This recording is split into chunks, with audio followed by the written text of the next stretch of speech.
நலமுறை music therapy. ஒரு கற்றுத்தேர்ந்த இசை வல்லுனர் இசையின் நுணுக்கங்களை மனிதர்களின் தரத்தை உயர்த்த துல்லியமான தொழில் முறையில் பயன்படுத்துவது இசை மருத்துவம் ஆகும். ஒரு இசை மருத்துவரின் வழிகாட்டுதல் மூலம் நம்மிடம் ஒளிந்திருக்கும் இசை குழந்தையை, அதாவது நம் இசை அறிவை நம் நல்வாழ்வுக்கு பயன்படுத்த முடியும். ஹார்வர்ட் கார்ட்னரின் இசை நுண்ணறிவு கோட்பாடு இதை தெளிவாக எடுத்து சொல்லுகிறது. ஒரு பாடலை ரசனையோடு நாம் கேட்கும்போது மூளையில் தூண்டுதல் ஏற்படுகிறது. மூளையின் டெம்பரல் லோப், சிறுமூளை, அமிக்டலா, ஹிப்போகாம்பஸ் ஆகிய பகுதிகள் செயல்பட ஆரம்பிக்கின்றன. இதனால் டோபமைன் வெளியிடப்பட்டு மன அழுத்தம் குறைகிறது, நினைவாற்றல் மேம்படுகிறது. அடிப்படை கொள்கைகள். இசை சிகிச்சை தனி மனிதனின் தேவைகள், பலங்கள், விருப்பங்களை மையப்படுத்திய அணுகுமுறையை கொண்டது. ஒவ்வொரு சிகிச்சை அமர்வும் ஆற்று பெறுநருக்கு ஏற்றாற்போல் வடிவமைக்கும் நோக்கில் பல நுட்பங்கள் பயன்படுத்தப்படுகின்றன. இசையின் உளவியல், உணர்ச்சி, உடலியல் விளைவுகள் பற்றிய தெளிவான அறிவை பெற இசை சிகிச்சையாளர்கள் பயிற்சி அளிக்கப்படுகிறார்கள். இசைக்கலை, இசை சார்ந்த அறிவியல் இரண்டும் சேர்ந்த கலவைதான் இசை சிகிச்சை முறை. இசையின் சக்தியை உணர்ச்சிகளை வெளிப்படுத்துவதற்காக மட்டுமல்லாமல் குணப்படுத்தலுக்காகவும் தனிப்பட்ட சமூக நல்வாழ்வின் மேம்பாட்டிற்காகவும் பயன்படுத்துகிறது மியூசிக் தெரப்பி. பெர்க்லி இசைக்கல்லூரியின் பேராசிரியர் சூசன் ஹான்சர் இசை சிகிச்சை 5 நோக்கங்களுக்கு உதவுவதாக கூறுகிறார். அவை தடைகளை வளர்ச்சிக்கான வாய்ப்பாக கருதுதல், மனதை அமைதிப்படுத்துதல், நேர்மறை கற்பனை காட்சிகள் மூலம் மகிழ்ச்சியை தூண்டுதல், தளர்வு நிலை அடைதல், மனநிலை மாற்றுதல். இசை நலமுறை அல்லோபதி, ஹோமியோபதி, ஆயுர்வேதம், சித்தா, யுனானி மருத்துவ முறைகளுடன் இணைந்து ஒரு அமைப்பாக வளர்ந்து வருகிறது. இசை சிகிச்சை வரலாறு. கிரேக்கர்கள், மெசபடோமியர்கள், எகிப்தியர்கள் மற்றும் இஸ்ரேலியர்கள் கலாச்சாரங்களில் உடல் மனதை குணப்படுத்தும் சிகிச்சைக்காக இசை பயன்படுத்தப்பட்டது. 2ஆம் உலகப் போரின் போது முன்னாள் வீரர்களின் உடல் மறுவாழ்வுக்கு உதவ இசை பயன்படுத்தப்பட்டது. இசை சிகிச்சை என்ற சொல் 1950ஆம் ஆண்டில் அறிமுகப்படுத்தப்பட்டது. தயர் காஸ்டன் என்பவர் இசை சிகிச்சையின் தந்தை என அழைக்கப்படுகிறார். இசை சிகிச்சைக்கு இன்னும் பலர் பங்களித்துள்ளனர். Harriet Ayer Seymour, Juliette Alvin, Paul Nordoff, Clive Robbins, Margaret Anderson and Eva Augusta Vescelius. இசை சிகிச்சை முறையின் சிறப்புத்தன்மையும் தனி கவனமும். இசை சிகிச்சையாளர்கள் அனைவரும் சிகிச்சை கொள்கைகளை பற்றிய அடிப்படை புரிதலை கொண்டிருப்பர். பலர் குறிப்பிட்ட ஒரு துறையில் சிறப்பு தேர்ச்சி பெற்று நிபுணராக இருப்பர். எடுத்துக்காட்டாக, நரம்பியல் இசை சிகிச்சையாளர்கள் நரம்பியல் துறை நோய்களுக்கான சிகிச்சை நிபுணத்துவத்தை வளர்த்து கொள்வர்.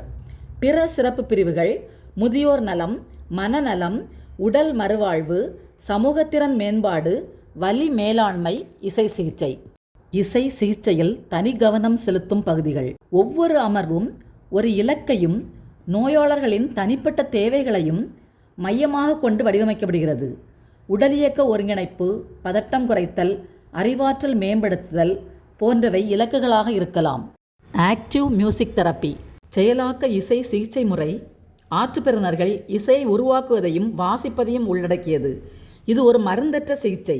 பயனாளிகள் பாடுகிறார்கள், இசைக்கருவிகளை வாசிக்கிறார்கள் அல்லது இசை அமைக்கிறார்கள். Receptive music therapy.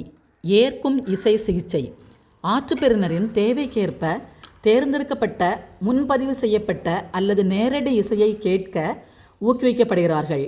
இசையை பயன்படுத்தி தூண்டப்படும் உணர்ச்சிகள், நினைவுகள், மனபிம்பங்கள் பற்றி விவாதம் செய்யப்படுகிறது. குழுக்களுக்கான இசை சிகிச்சை. ஆட்டிசம் ஸ்பெக்ட்ரம் கோளாறு உள்ள குழந்தைகள், டிமென்ஷியா மறதி நோய் உள்ள முதியவர்கள், மனநல சவால்கள் உள்ளவர்கள் குழுக்களுடன் இணைந்து செயலாற்ற இசை சிகிச்சை பயனுள்ளதாக இருக்கிறது. இசை சிகிச்சையில் கையாளப்படும் உளநுட்ப திறன்கள் மற்றும் செயல்படும் விதம். இசை சிகிச்சையின் நுட்பங்கள் தனி நபர்களின் தனிப்பட்ட தேவைகளை பூர்த்தி செய்ய வடிவமைக்கப்பட்டுள்ளன. பாடல் எழுதுதல், மேம்படுத்துதல், பாடல் வரிகளை பகுப்பாய்வு செய்தல், இசையை கேட்டல் போன்றவை இதன் நுட்பங்கள். இசை சிகிச்சையாளர்கள் பயன்படுத்தும் கருவிகள் மற்றும் செயல்பாடுகள்.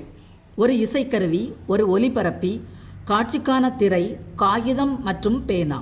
ஆற்று பெறுநரின் உணர்ச்சி திறனை வலுப்படுத்த, மனநிலையில் நேர்மறையான மாற்றத்தை கொண்டுவர இசை நிபுணர்கள் பல சிகிச்சை முறைகளை பயன்படுத்துகின்றனர் என்கிறார் கிம்பர்லி.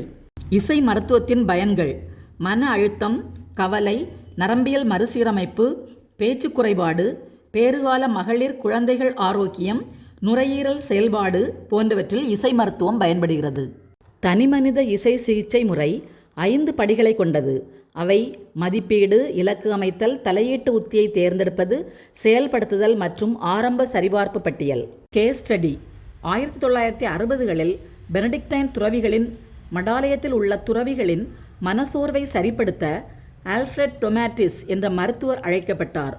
உடல் ரீதியாக எந்த காரணங்களும் இல்லை என்பதை உறுதிப்படுத்தினார். துறவிகளுடன் நீண்ட கலந்துரையாடலுக்கு பின், மனசோர்வுக்கு முன் துறவிகள் ஒரு நாளைக்கு 8 முதல் 9 முறை கூடி 10 முதல் 20 நிமிடங்கள் ஜெபிப்பார்கள் என்பதை டொமாட்டிஸ் அறிந்து கொண்டார். இந்த கிரிகோரியன் சாண்டிங் குறைக்கப்பட்ட பின்தான் துறவிகள் மனசோர்வுக்கு ஆளாயினர். இதிலிருந்து பாடலுடன் கூடிய ஜெபம் சுவாசத்தை மெதுவாக்குதல், இரத்த அழுத்தத்தை குறைத்தல், செயலாக்கத்திறனை உயர்த்துதல் போன்ற நன்மைகளை செய்யும் என்பதை ஆதாரத்துடன் நிரூபித்தார் டொமாட்டிஸ். அவரது தீர்வு அவர்களின் முழு ஒலிமுறையை மீட்டெடுத்தல். சில இசை சிகிச்சை மாதிரிகள் சில பிரச்சனைகளை தீர்க்கின்றன என்பது சந்தேகத்திற்கு இடமின்றி நிரூபிக்கப்பட்டுள்ளது.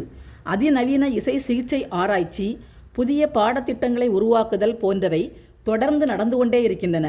ஒலியை இசையாக மாற்றும் இசை ஞானிகளுக்கு உற்சாகமான, கவர்ச்சியான எதிர்காலம் உண்டு என்பது உறுதி.